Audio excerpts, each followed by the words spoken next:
And wider.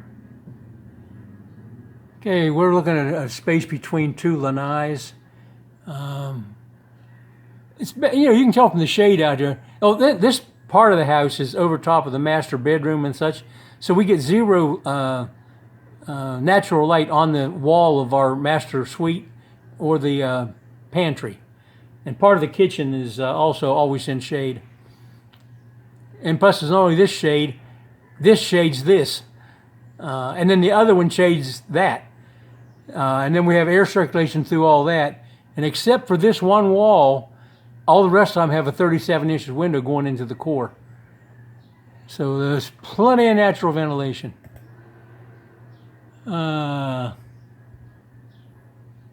Stairwell room is in behind this wall over here. And this is a lanai. And see, weeds will grow. Can't grow a tomato, but you can sure grow weeds. This is part of the handrail holding pipes that goes around the stairwell. This bumps out here rather than following the curve right on around to where it ought to be over here. This bumps out because the landing for those stairs turned out to be about right in here someplace. And so we just made the floor bigger up there when we did it. It's all cantilevered, but there's a fair amount of rebar in it. And also that's got rebar at the top where it goes over a wall going down to the bottom corner over here at an angle. So it's guaranteed that it's in tension. And plus they're about 6 inches apart. So. Oh, this is our upper workshop. You got your basic spider beam. There's 10 doors around this one in each wedge. These are full width doors, but the doors for these ones, because this is going to be storage rooms or just place to put stuff out of sight, we're going to do these as half doors. Maybe they call them French doors, I'm not sure. Anyway, we just cut the drawings down the middle, drew a line down them. One side of it's going to be fixed into the concrete, and the other's going to hinge in the middle, so this half of the door folds over on top of that half of the door. The artwork will look right all the time because these things only open if you're putting something in storage or taking it out. The rest of that, they're air grills. Because there's another grill in the window out there too, outside. And these are all leaves, big leaves. The outside grills are orchids. And the grills around the handrail are lotus flowers. Up here on the table, this is a 14-inch, we call them chop saws in the U.S. It's a metal cutting abrasive cutoff saw. This one's made by Maxell. We paid 2,600 pesos for it. Bought it new from Patlin's Hardware right down the street. And we have been so well satisfied with that. 5,000 cuts, never changed the brushes. It's gone through about a 10-inch thick stack of the blades, and we use until the hubs hit just about. But it's been a wonderful piece, and if anything happens, we buy one exactly like it. Of course, the advantage to Maxell in the Philippines is I can go to Patlin's, tell them what I want, and he makes a phone call, and they put it in a box. And on the next Wednesday, I got it. The parts are really reasonable. I think you could build a saw from parts and not spend more than you paid for it originally. But anything you need for that Maxell tool is available in the Philippines. It's like they were made here. But we got some angle grinders from them and some other stuff and some drills, and they've all been top notch. The other one that's held up really well is DeWalt. Use DeWalt 268 is our preferred one. It's really is a screw gun. The kind you pull the nose out to change the bits and they just fall right out. The other one we use is a 272. It's more of a drywall type screw gun than a metal building screw gun.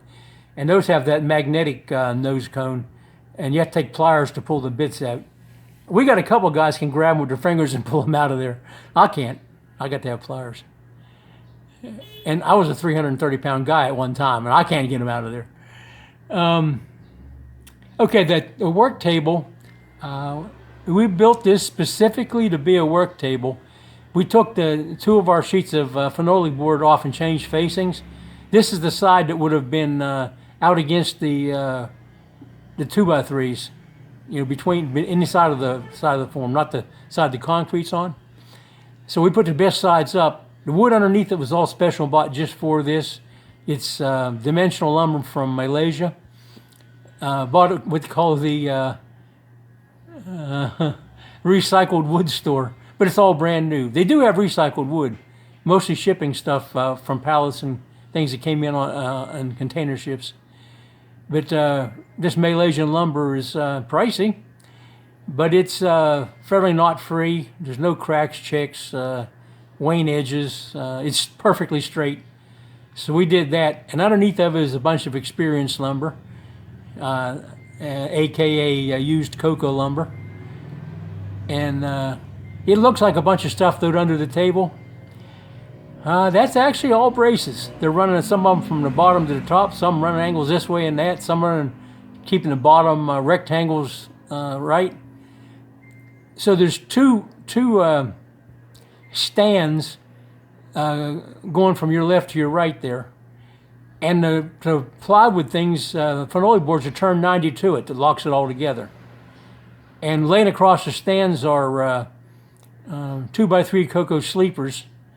However long they were, we just kept adding pieces to the end until we got to the other side. So, you know, just overlapping side by side. And then all that's screwed together from underneath. We'll just climb under there with a bucket of screws, and 5 minutes later we were done. We were trying to figure out how to turn it over and do it and all this, and measuring, and it wouldn't clear the spider beam, or it didn't look like it was going to. Because you're talking about from the corner of the base leg to the opposite corner of the plywood. And that diagonal was more than the height. See, this not a floor, from the bottom of that ring of concrete around the center, it's 8 feet even to the concrete underneath. It's one phenolic board. Of course, that when those walls were poured, that ring of concrete wasn't up there, so the forms came right off. But so it's only 8 feet. Each wall is its own beam. Those short pieces of wall there with the door opening, they've not got a wider beam on the top. The wall is the same thickness from the floor to the ceiling, instead of getting wider at the top and at the bottom. You got a post there that's at that point they're about 28 by 24. It gets smaller one on the upper end and the bottom ones. How much support do you need? There's giant posts there on either side of the door. If that can't hold up that little piece in the middle, I guess it'll just have to fall. Not much else to see here. And the video's not overly long yet. I should stop. Yeah, we've looked at that before. There's nothing special there. This is the pigeon room. You can't see it, but there's a 2-inch wire screen on all but the door out into the dining room, which is one of our phenolic board forms. We just pull up against it. I don't know how many start out with 6 or 8, and one time it was 28. This was you'll find a common thing among Filipinos. They all want to be in business. And the businesses never end. It's just something that comes with the territory. Get used to it. This particular venture was white wedding doves. She bought some white doves, and she bought some that were just pigeons, and she figured they would make white doves, but they didn't. Anyway, at one point we had about 14 white doves. Somebody wanted 6 of them for a wedding, and she knew the people, so that she didn't charge them. Of course, we've only fed these things for like 3 months. And she thought they would, when they released them, they would know how to come back home, and she just put them back in the cage. Well, they living in the steeple of the church, I think. They never did come back. Later on, she took the top off the cage at rainy season, so they might want to learn how to fly, because they fly around this room. And the only ones that stayed on the property were the white doves. I'm kind of thinking a lot of the non-white doves went to the dinner table from people. But they know she was growing the white doves, so they live on the roof of the house. Their enclosure, they have a regular enclosure outside, and I think they go in there at night and they lay eggs in there, but they like to sit on the roof and watch the world go by. You go up there, there'll be about 6 of them up there usually. Okay. This is Boy. He's got a extension cord with something wrong with the end, and there's a little bit of orange there. That's a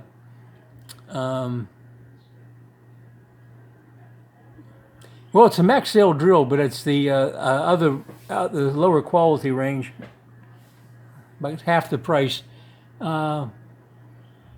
We eventually got concrete in the switch of that one, had to take it apart and clean the cement dust out of it. But it still runs, you know, it's 3 years old. I don't know what he's drilling a hole in, but he's having to hold the 2 cords together. It's got a Filipino plug on one of those 2 pieces.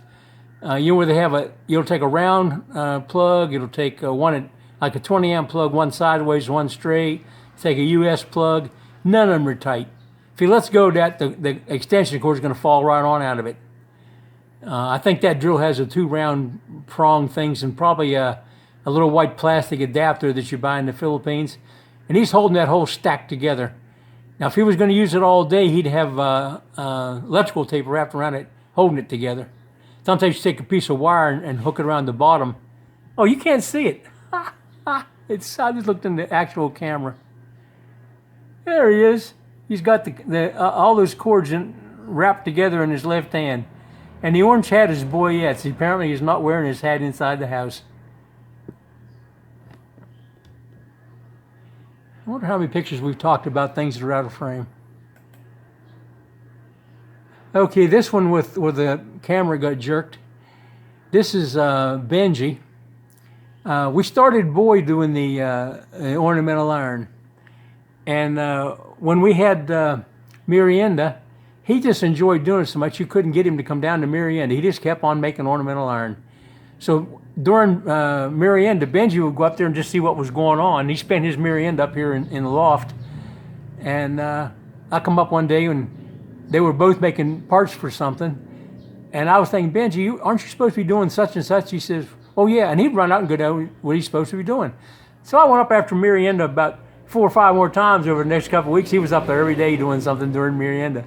I said, you want to learn how to do this? You know, I can tell you the basics pretty quick.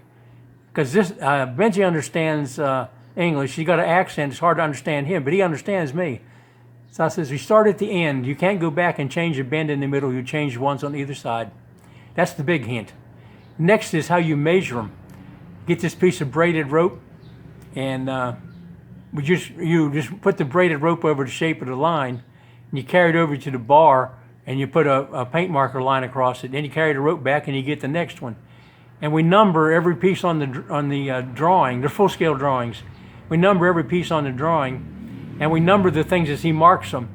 And then they'll get another guy go over there to run the handle up and down on the rebar shear, and they chop these 1.5 inch wide flat bars in the rebar shear. So he'll make that pile on the table up there that you see. That's all parts. The ones at the bottom of the door, those he apparently has stuck down, and the other ones are all just laying up there numbered. He's figuring where he wants to bend them. So he'll bend them, and when he gets them right, he'll drive a couple nails down either side of them so they don't fall over. And he's worked up here off the end of the table and got that, and he's started some down here. So I imagine all these bars here will go in there. And it looks like he's measuring for cutting bars for across the center. In fact, he may have put this up and then decided to just measure all the rest of it. Here's the chop saw sitting over there. And this vise is made out of, can you see where I'm pointing? Yeah, this is a 6-inch vise. It's made out of like mostly 1/4 inch plate, some heavier. They're all welded together and the seams are ground flush. Can't tell it from a casting. We've not managed to damage it. We've had it for 4 years. Another keeper. Okay, this is Boy without a t-shirt over his head. He wears steel toe shoes. This is a orchid. I know it's an orchid because of the shape of the flower, and also because it's a round window. And the round windows go in round openings. It doesn't go in this round opening because that window is 5 feet or 62 inches, 5 feet 2, and this is 37, so it goes on the next floor up.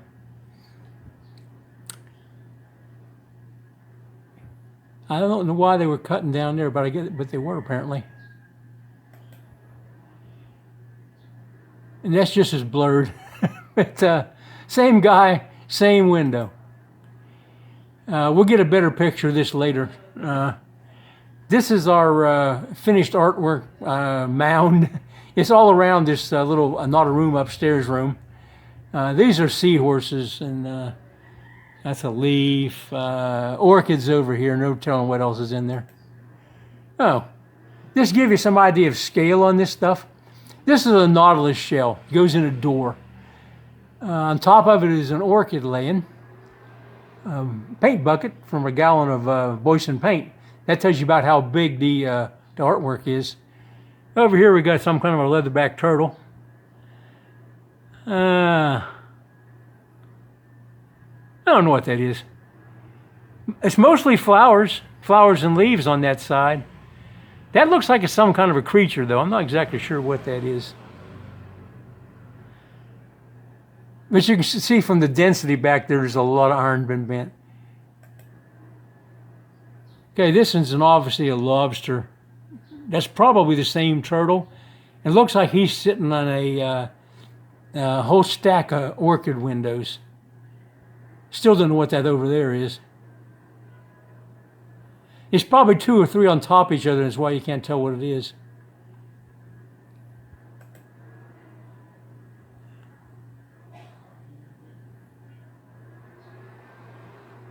I think that's a different turtle. And plus it's got a welding rod box thrown on top of it, so that's a different turtle. There's 3 turtles. You have conch shells back here. One up around there, and then you have one in front of it here, and one over there. And there's another one. There's 4 of them there, apparently. And they would go indoors, usually with a clam shell. Hardly ever fish and shells in the same picture. All this stuff is made from actual photographs. It's not artist conceptions. Every piece of ironwork is a real thing in life. Downloaded off of images.search.yahoo.com, and there's also one on Google. You have to put them in CAD, but the raster vector conversion doesn't work with crap. I've tried it since they first come out with them. Try new ones every once in a while, test run them. It just looks like pepper sprinkled on a page. You do all this reconstruction and changing it from color to black and white, and all these conversions, one right after the other, and try it after every one, and it never looks like the picture. There's absolutely nothing you could use from it. I don't know what people use it for, but it does not work for me. I'm not going to name any names because there might be one out there that works. Don't want to hear from. Oh, these is Kobe well, these welding rods. We're using, they're 6013 by 2.5 millimeter on the ironwork because it's less than 1/4 of an inch thick, and that burns right into it. These are also smokeless rods. Who would have thought? We didn't buy them for that because we didn't see it on the label. We bought them because they were 6013, and 6013 is doesn't start fires like a. You can't see those welding rods. There you go. It's Kobe well. Comes well, it's like a little case, several bucks in it, 20 kilos.